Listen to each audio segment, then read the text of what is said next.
تراویح کی امامت کے لیے لڑکے کا بالغ ہونا ضروری ہے۔ جس طریقے سے فرض نمازوں کی امامت کے لیے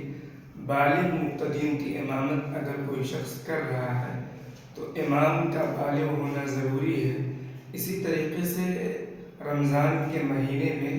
تراویح کی نماز کے لیے اگر امامت کر رہا ہے تو امام کا بالغ ہونا ضروری ہے۔ اگر بالغ شخصوں کی امامت، بالغ لوگوں کی امامت کر رہا ہے اور بالغ ہونے کا دار و مدار علامات اور آثار پر ہے،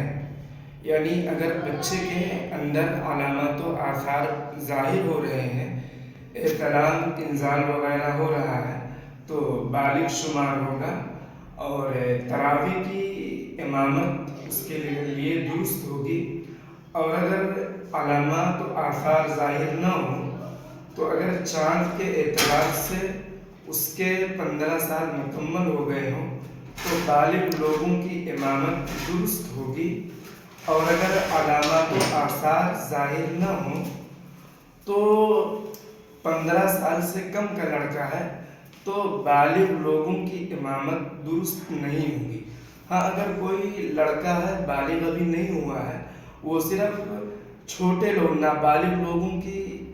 امامت کروائے، تراویح کے اندر امامت کرے تو اس کی امامت درست ہوگی۔ لیکن یہ یاد رہے کہ اگر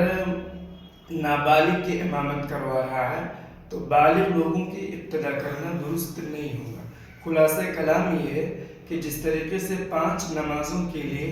امام کا بالغ ہونا ضروری ہے، اسی طریقے سے تراویح کی نماز کی امامت کے لیے امام کا، لڑکے کا بالغ ہونا ضروری ہے۔